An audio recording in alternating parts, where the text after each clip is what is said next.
It's like you're sitting a test. Yeah. And you're a math student and you sit a test. Yeah. And what I say to you before you sit the test, you know what, Phil, there's no need to sit the test. Here's your mark, B minus. Yeah. You're not going to be happy with that. I could have got an A. You should have let me sit the test. The problem with the test explanation for suffering is that if we were setting a test for our students, right, and we want to conclude that the person setting the test is this perfectly fair being, then the conditions for the test should be the same for the students. There shouldn't be one student who's given, like it's a maths test, I'm going to let one student have a calculator and the other one has to do all the sums in their head. Or one gets all the formulas and the other one doesn't. That's the beauty of Islam. The one who's judged with the calculator will be judged differently from the one who did not have the calculator.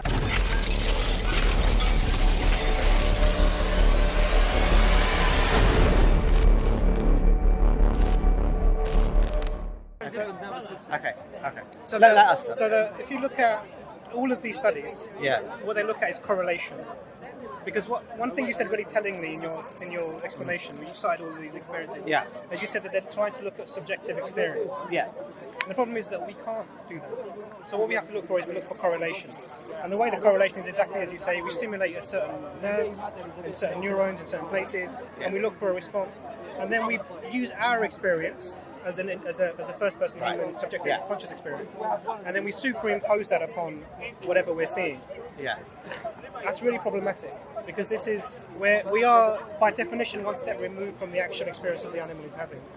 Now, you can set up a system in which a robot, for example, will respond to stimuli in a very similar way to maybe a fish, or even events that are done. What do they call those? Woodlice. They've done really good experiments with woodlice where they almost mechanistically respond to changes in environment. We used to heat part of the box. There's no question about that. Yeah. So what we can't understand from any of these experiments is actually what is the animal experiencing. Now let's assume it's pain. We're still told that these animals will have some sort of compensation for whatever that was. Okay. Do you understand? So that's a conversation argument. Let me just respond to what your point, and then we can go on to the conversation argument. So one is a correlative. So the correlation. So I agree, we can never know the subjective experience of another conscious being. But that's equally true of humans. I don't know what your is. All I can do is say, do you have similar brain structures? Do you have similar pain fibers? Do you have similar behaviours? Can I infer from your behaviour and your anatomy what's the most reasonable inference? Because I can't read your thoughts. So for all I know, you don't experience pain. The only way we as doctors, for example, if you came into an A&E with a broken leg, I have to ask you, are you in pain? Right. But we can do that. I've had people who've come in. Right. We've fractured their leg and there's a break. But I could be lying, right? Sure. You could be lying. But maybe I want sympathy. You would lie. Come on. What I'm relying on though is your explanation. Only when I speak to him, man. So the thing is, between human beings, it's a reasonable thing to do for me to try and superimpose my experience onto you. So why can't I do the same with an animal? Because we're not the same. But I'm not the same as you, am I? No. I'm not identical to you. We are. We're not. No, we're not. In much more in a way. We are more similar. Obviously, we are more similar. So Agreed, we are more similar. And there's just on the animal experiment. So there's also an experiment done on, if you've heard of these experiments. This was done on I can't remember who the psychologist was. He took baby monkeys. Yeah. You've heard of the depression, the well experiment, where they put a monkey on its own for ages and it developed depression. They were trying to So he did a similar study where he had a baby monkey with a fur-covered sort of object in a cage that would provide milk. Yeah. So it would go to that thing and it would take milk. Okay. Then they would scare it, and the monkey would rush to that thing and hug it, like it would do to its mum. Right. So what they then did was they put spikes inside this cage and then wrapped that in fur, this object. So when the baby monkey was hugging the makeshift mum, it would be painful. Right. It would be painful. Yeah. They gave, this was also a place where they would go to get their milk. Right. Again, they scared it. Now, what they found was, despite the pain, the monkey was still going to that place where the mum was, because there's something inherent within human beings. Yeah, of course. And you see this with abuse. Yeah, children, but that just etc. speaks to our similarity, doesn't it?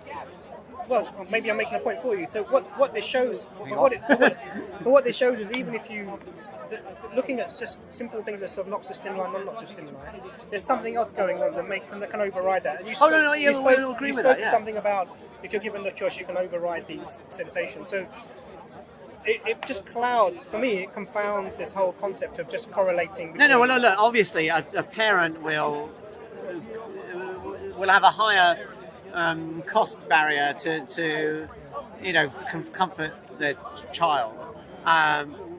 And the point is, okay, obviously. But let's take another experiment. A mouse is given cheese. I hope I'm remembering this right. So the mouse is given cheese, and of course it eats the cheese, right? Unless there's a compatriot mouse that will get an electric shock, right? If it eats it, and then it stops eating the cheese. No, better experiment still. They did something similar with rats, right? Would a rat rescue another rat in a confined water where they're almost drowning? And what they found was they would rescue them, but they were quicker to rescue them if they had experienced the wet environment themselves, right? And that tells you, I think, that not only do they have empathy, but their empathy is informed by their experience, right? So to me, this speaks to us. All the evidence we have is that they have, again, I don't want to use the word same because I don't think the pain experience of they have something similar, and it's no surprise that they do, because I would expect the pain system to evolve early. It's an essential system for survival, so I would expect it to evolve early. Another rat experiment. So this is fascinating. we're trading rat experiments. Yeah, come on. I think, Phil, the thing here is this: that you're both discussing, in effect, aspects that don't have any certainty. That's what I'm saying. So subject, but nothing is certain. That's the whole point. My point is, we went through that earlier. To have this endless debate on that one concept, I think moving on to... Here we are. No, okay, all right, we can move on. I don't think that you can either say that animals are having the same type of suffering, but some sort of. Well, there's a degree of uncertainty, but that's true of other people as well, right? If I look at you, I don't know what your internal experience is, right? But we can go further. I made that point earlier. I'm repeating myself. But let's go a bit further. What about a child with hydroencephaly? A child with hydroencephaly has their cortex didn't develop, right? Now, do you think they feel pain? Evidence, I think, seems to be they do, right? And there's no reason to conclude that they do and animals don't, because many animals will have a more developed cortex than a child with hydroencephaly. This is assumption. The assumption underlying this is that you can look at brains and you can tell. It's not just looking at brains; you're looking at behaviour as well. And when you combine the two, the evidence tells you animals feel pain. Just as if I look at your anatomy and your behaviour, I conclude you feel pain. But then again, we're assuming that we can get to a first-person, a subjective experience. It's a correlative thing. It's not a. So I think. I understand. We all agree that there's uncertainty on inferring upon others' subjective experience. But if we extrapolate that, then I shouldn't say the Holocaust is wrong, because I didn't know that those Jews that were murdered were suffering. Do I? I only know that I suffer. So we can come to that. Right? So there's a contradiction there. The whole point really is that neuroscience is based on correlation. There is no way as yet, even with the it's not just correlation. Like, if I look at that experiment, where if I see the animal shows a fear response, okay, that could be mechanical, right? So I agree that maybe there's no subjective experience associated with it. But when we look at the next step of the experiment, we give them control over the stimulus, and they seem to pick the stimulus that we like, and they seem to switch off stimulus that we don't like. And to me, that's going beyond mere correlation. That is very strong evidence that they have preferences like we do, and you wouldn't see that in a robot. You could program a robot to react in the same way, and it's true that very simple organisms, even bacteria, have sort of moving away from danger responses, but we don't see this sort of preference change, right? It's that preference change that to me is showing very strong evidence, and this is a real problem. That problem of animal suffering is is a very big problem for theists. And I don't know what Islam's view on. I know the Christians feel that suffering entered into the world with Adam and his sin. I don't know if that's the Islamic view. We don't believe in the fall of man. Okay, fine. Okay, all right, fine. Okay, but nevertheless, the point is that we know that animals have been here for hundreds of millions of years, suffering before humans, right? And if you want to attribute suffering to human free will, to free will. Oh, it's a free will. I mean, all right, just an animal stuck in a tar pit doesn't seem to have anything to do with free will. The object that hit the dinosaurs caused all that suffering doesn't seem to have anything to do with free will. That's like a random event that happened. Yeah. So I could have seen that the Holocaust. You could say that was human free will, but you can't say that to this hundreds of millions of years of animal suffering. So we disagree on this. So I believe that this correlation, we cannot equate the two types of suffering together. I'm not saying there's no suffering, but there's equity in that this is compensating. Do you want to go to the conversation then? So that's one aspect of it. But then the other aspect was the perspective aspect of it. This is a conversation. Yeah. Do you want to say something a bit more about that, and then I can respond? Because I just spoke. Yeah. So what I'm saying is that. So one thing I didn't think that there is, in terms of the system that we have required at the moment, requires free will, and free will requires people to do good things and bad things. Now, in terms of natural suffering, for example, animals, etc., we believe that these animals are compensated in some way for this, and also that this is not the same as you or I would be suffering. That's probably just a position without any way of verifying it. We've discussed that. Let's move on. That's fine. So the other aspect of it, actually, you're going to go. Take care. Assalamu alaikum, Jordan. Nice to see you. So the other aspect of it is perception. So our experience goes on beyond this. And there's a very famous hadith of the Prophet, peace be upon him, and I'll explain it to you. So he says that God will take someone who has suffered all their lives, and it will dip them for a moment in the paradise, and they will say, "I've never known suffering." Right. And they do the opposite. You take someone who has had everything in this world, and he would dip them in the hellfire. And okay. So it's like they've never known suffering. Okay. And that comes with the time of experience. So that can change your perception of what's happening. Okay. So the problem I have with this argument, let's imagine that I kept you in a basement for 20 years and I, did horrible things to you, and then you're a doctor. I've escaped, right? Let's say it's me. I've escaped. I come to you. And you say, "Don't worry. I could give you a treatment where you'll forget that you suffered." Right? Now that would be good. That might be a good thing to forget that you suffered, but it doesn't explain. It doesn't make the suffering right. Like in particular, God could give you the compensation without you suffering. Right? So let's take another example. Right? Let's suppose that I raped a bat. Right? Excuse me. I know. It's terrible, right? It's a terrible thing. It would never happen. It wouldn't happen. It wouldn't happen. I want to make it clear it would not happen, right? And let's suppose I was caught, and I said to him, "Okay, how much compensation do you need to set us straight?" Nothing would be enough. Right. Nothing would be enough. No for amount you. You can give me with compensation. But let's suppose someone said, "I want $10 million," right? I said, "Okay, here's $10 million, right?" Okay, they're compensated. It doesn't change the fact that their suffering shouldn't have happened. So their suffering should not have happened. It wasn't right that the suffering happened in the first place. So the point is, God can give you the compensation whether you suffer or not. So if He's going to give you these great goods in heaven, right? Then He could give you those without you suffering. So the compensation doesn't explain the suffering. We've hit on a key point now. How are you able to say that it was not right for it to happen? On what basis are you saying? Okay, because I suffer and I don't want to suffer. Okay. So that's it. There's no regard for the purpose of the system at all. If I suffer and I know that my suffering is bad, it's a reasonable inference for me to say other people's suffering is bad. Does all suffering lead to harm and negativity? You'll have to give me definitions of suffering and harm that are different. You have a tooth that's gone septic. Yeah. It stays in, you die. They pull it out, it's going to be very painful. Yeah. And a lot of blood everywhere. Right. that you live. Yeah. But you will have to go through that suffering Right. to get that point. So so this is the argument that you need to go through this because some greater good. Now the issue right? is... The problem is, for a doctor, so if I went to Imran and I said, fix me, I'm in pain, and he said, I can fix you, I can stop you dying, but this operation is going to hurt. So maybe we're back in the 18th century and he has to saw my leg off or something, right? Now... Sorry? Still do that.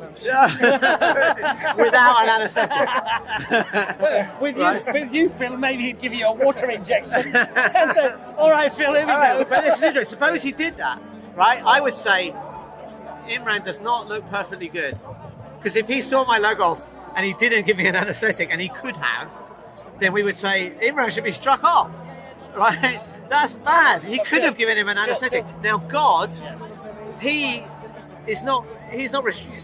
The doctors in the 18th century, they didn't have anaesthetics, so they had no choice but to let you go through the pain, right? But God is not restricted in that way. He doesn't have to let you go through the pain. There is an issue, and the issue is that if you're not allowed to do the action that would be negative, for example, how then can you be prosecuted, let's use those terms, for that action?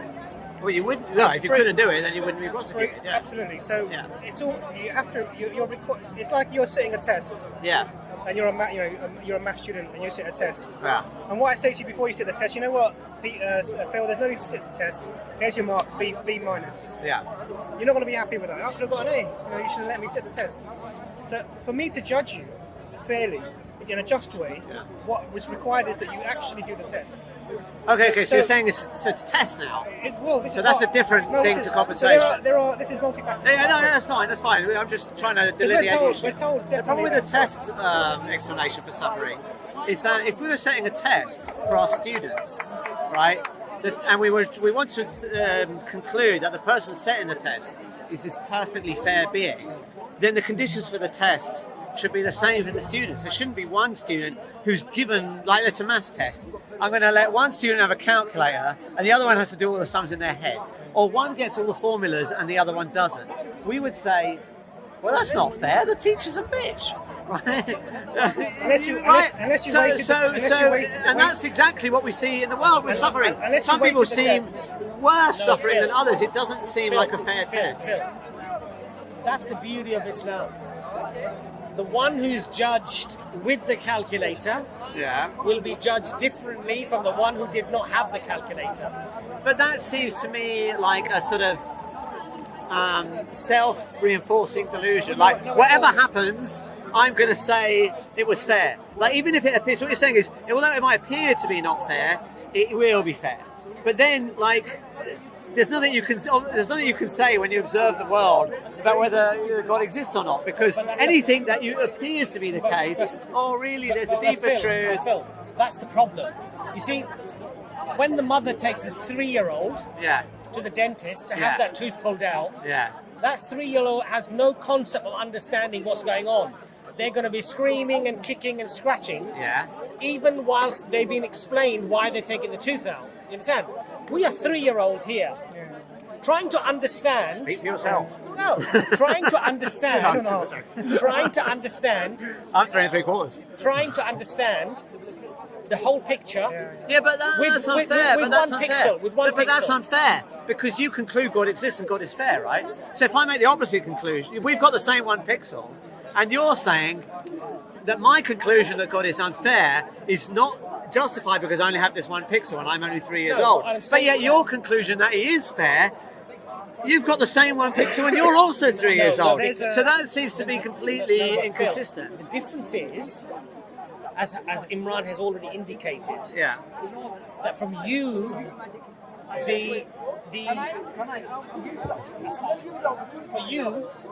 the very foundation that you build your argument and your assumptions from are to deal with just this life and this life alone. And so I'm giving you that there could be an afterlife. So what I'm saying to you, Phil, I'm going to give you that for the moment, right? And that what I'm saying is that doesn't help, because if you've got this compensation, right, the compensation doesn't. The example that I gave is I'm trying to show that the compensation doesn't change the fact that you suffered unnecessarily. It might make it better, does two but things, it I feel doesn't. it does. It doesn't change the fact that you suffered unnecessarily. Well, and a perfectly good God sure. shouldn't allow unnecessary So suffering. this is the other thing. So you attribute unnecessariness to it, and it's a required part of the system. In a place where you're tested, in a place where there's free will, these suffering will happen. There's no doubt about it. So it becomes. But there is, because hang on, do you have free will in heaven? Yeah. Are you going to suffer in heaven? No. No, but what you're doing is you're taking two different setups and you're equating them. Why should I be like? You don't see a blatant contradiction there? No, not at all. What you're doing is you're taking two different realms. Yeah.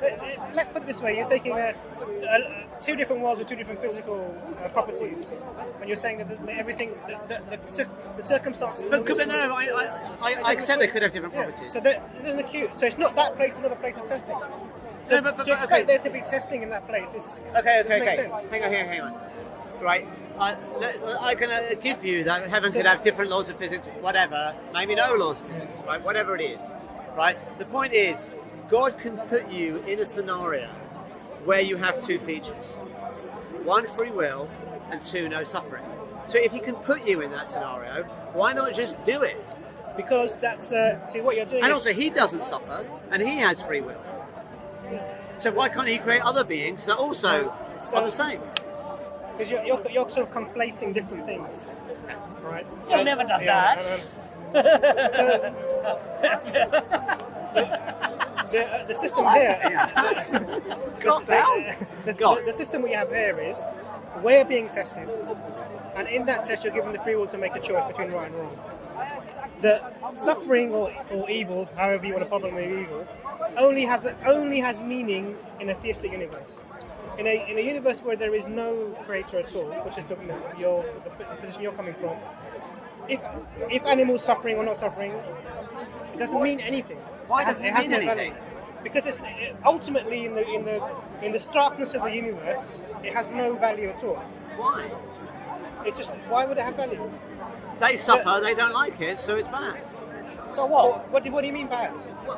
Well, I'm saying, we all agree that we don't like our own suffering. So we would prefer not to suffer. Yeah. Right? So there's a clear preference for a situation where there isn't suffering. Right? So if we say, and also, I think there's an internal contradiction. So let's suppose I give you your assumption. So I don't grant the assumption, but let's suppose I did grant the assumption that only in a theistic universe could it be meaningful.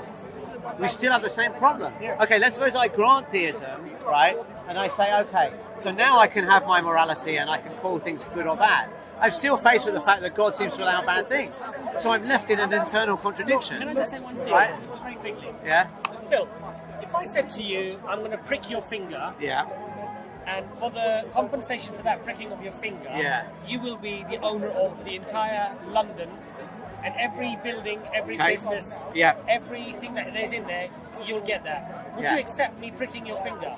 Can I? All right, let me answer No, I'm that. asking you a question. The answer is yes, I would. Right. But let me respond because I know where you're going with this. And let's just suppose that you were going to give me the London already. Yes. And then you prick my finger. I could still go, well, why did you prick my finger? You could have given me London No, but anyway. I set the rules up. No, I know. They're my But the rules. problem is, why, if you could have given me London, why couldn't you just give me London? Because that's my Why rules. did you have to prick my finger? It seems like there's something sadistic in you. No. Right? Yeah, if I'm going to say you're perfectly good, Yes. right? You gave me London, great thing, very nice. I would love to own all of the buildings in London. Wow, wouldn't that be brilliant, right? Now, if you were going to do that, right, and I'm trying to judge, are you perfectly good, right? Well, you gave me London, that's very good, but you also pricked my finger. Why the hell did you do that? You could have given me London without pricking my finger. But bringing it back to That's the whole point. Bringing it back to the point that we're saying. Yeah. If I said I give you free will, you got to live for a day, one day. Okay. In that day, anything can happen. Okay. You can have bad experience, good experience. Now, those are my rules. You might not like them. Right. You might think, well, it would be easier just to get it for nothing. But in life, nothing is for free, right? You want to study, you got to work hard. You want to earn money, you got to go to work. You want to do anything in life. You want to lose weight, right? Like me and you, right? You got to exercise, right? We all want to do that. Everything's a struggle. Yeah. Everything requires work, effort. Has bad and good, right? Yeah. Now, if I said to you, okay, you got to live for a day, if you're a good person, you get the whole of England. But you might have a toothache in that day. You might have and if I said to you, but that's my rules now, and you've accepted my rules, and we believe, in fact, when Allah creates all of creation, all of the offspring of Adam, we've had this covenant with God already. We agreed to this covenant to God. This is what we believe, and that's why we believe. How did we agree to? I never agreed to it. No. This is the point. This is from a theistic point of view. Yeah. We believe that we already had this covenant with God, and it was our choice, basically, that we will have this life and we will lead our lives according to. And so what did Allah say? Allah said, we sent you messengers, warners, people to make sure you don't go astray, that you don't have these problems, right? Now, however, during that one day, if you had the toothache and you had this, and the day was ended, now the day's ended, right? Yeah. I said, there you go, mate, there's the keys to England. Right. Would you complain to me about the toothache or the headache? If you could have given me the keys to England without the toothache... Really? You wouldn't. Yeah. You wouldn't even think about it. No, let's put it this way, right? Let's put it this way. Imran's a doctor, right? Well, he's not a dentist, but let's say he's a dentist. People think I am, though. They think you are. Okay, so let's suppose... he's a doctor, right? So let's suppose he can give me some treatment. He's not a surgeon, but let's... He can give me some treatment with painkillers or without painkillers. Now, I'm going to be grateful for the treatment with or without the painkillers. But if he gives it to me without the painkillers, and he could have given it to me, if he could have given me a painless cure or a painful cure, he could have given me either, right? If he gives me the painful cure, I might still be grateful that he gave me the cure, but I might question whether he's perfectly good. And the claim is here, God is perfectly good, right? So if he can give you this compensation, this is the whole point. In earthly matters, right? If I compensate you because I did some crime to you, right? I'm giving up something. Yeah, I've got a finite amount of resources. So we can see that there's some constraint on my compensation. But God doesn't have that. He can give all the compensation he likes without there's an issue this. with the analogy. And it seems to be that what you're suggesting is that paradise or whatever is given to you as a compensation for your suffering, and that's not the case. It's a reward for your obedience. The suffering happens as a consequence of being in the world, in a system which there is morality, freedom of choice. Yeah? Now, so your reward is being given the choice to obey the Creator, etc. If you choose to obey the Creator, it might be difficult for you. So we see, for example, if you go to China, there are Muslims who are being put into camps, etc. Whatever that might be happening. Now, I would say that is horrendous. Absolutely Just for the camera, yeah, of course, the whole world should be getting upset about this. I It's appalling. I agree with you completely. Now, the suffering that people are going through is because of the choices that they've made. Yeah. You're not being rewarded for the suffering, but you're being rewarded for your choices that you've made, the obedience that you've had. The suffering is a consequence of what you've chosen to do. Well, a lot of suffering isn't, right? Clearly, the Jews didn't choose to be massacred in the Holocaust, the choice did they? was to be Jewish. No, you couldn't choose. No. You could have said the Nazis didn't care about theology. They thought it was a racial thing. I mean, there's no racial. The whole concept didn't make sense. You couldn't have said to a Nazi, "I'm an atheist," or "I'm converted to Protestant." What they were mostly Lutherans, right? I guess, or Protestants. I converted to Protestantism, don't kill me. I mean, the Nazi wouldn't give a So that's not true. less. That's not true. Because many Jews, you have to remember, were from Khazars, from the Russian converts. They were not ethnically Semites. No, I'm not saying they were ethnic. I'm saying the Nazis saw that they were wrong, that they thought it was an ethnic It was thing. religion. No, but you don't. Not ethnicity. No, to them it was ethnicity. I'm not saying they were right. Of course they were wrong. There's no notion of ethnic.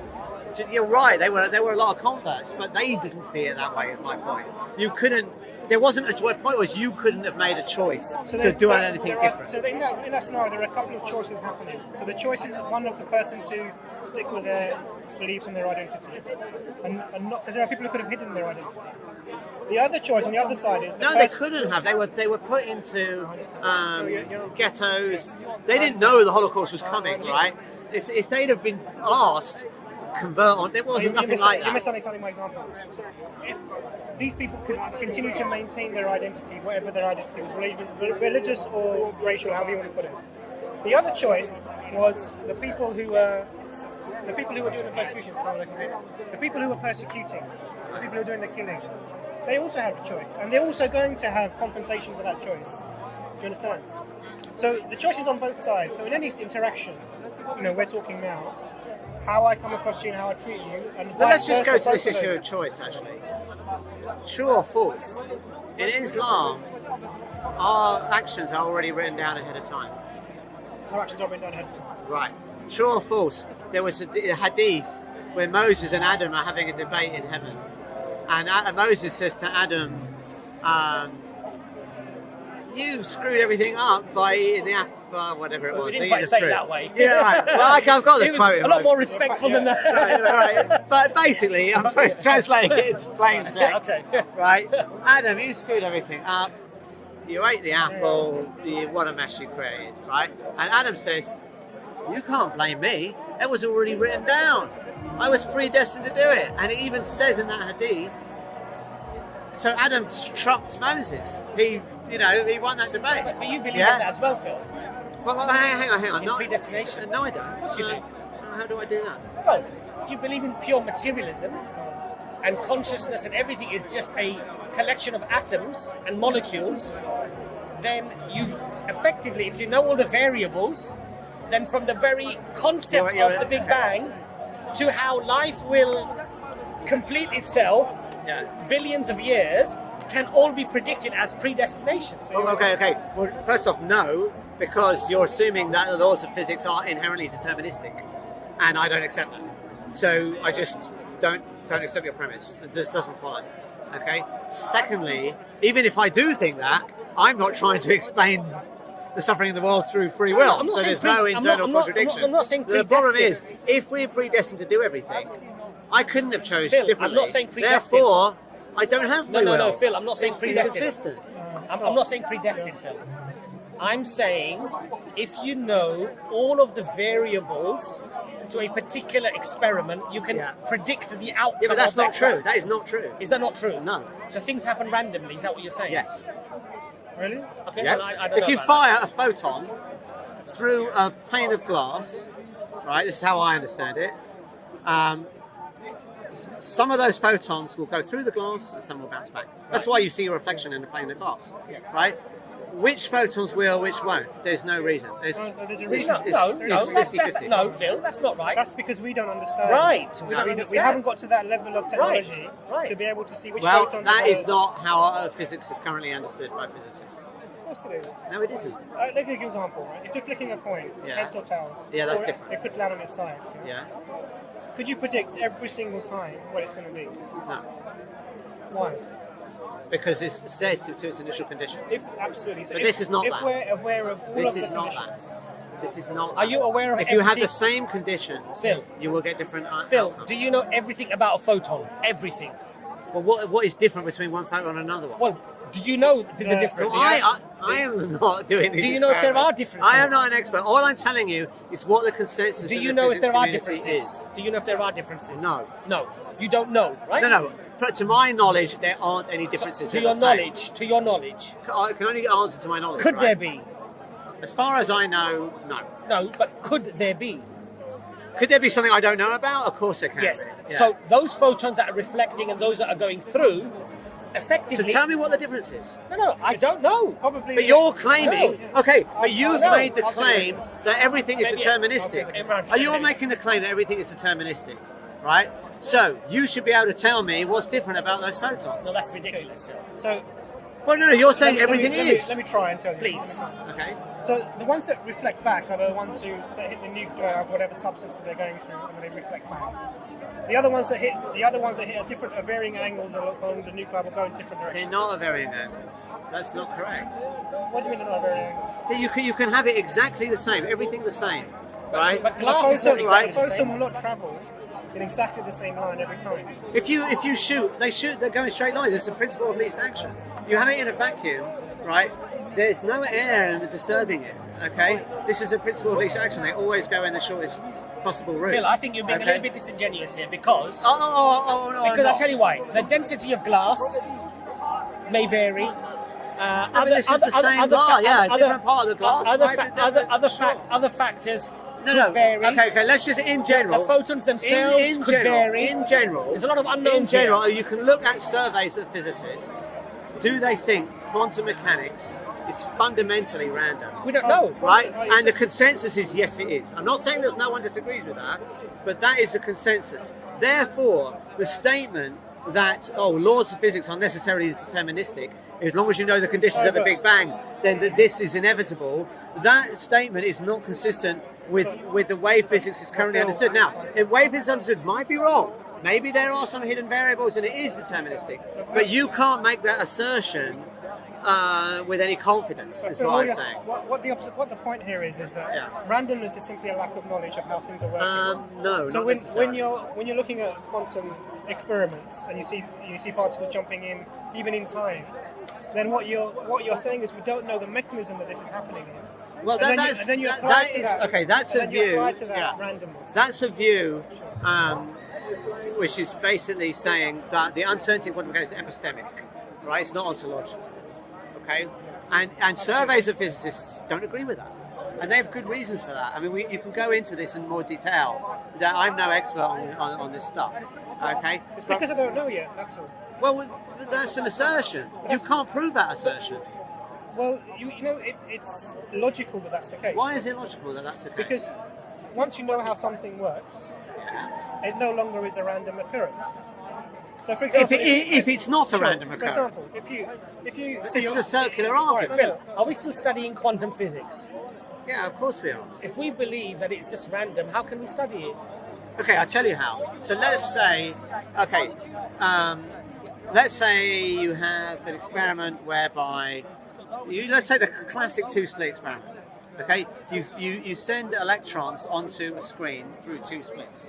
Okay, now you can predict very precisely that there will be certain diffraction patterns. Okay, but what you cannot predict is where in each individual. So you can predict the statistical properties of the combination of all the different electrons that you send on the screen. But you, according to current understanding of quantum physics, you cannot even in principle predict where an individual electron will end up on the screen, or photon, or whatever, right?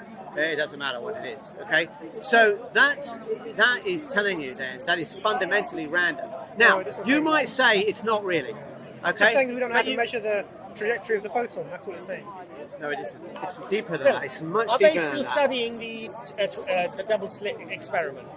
What do you mean by are they still studying? Still looking into why this is happening.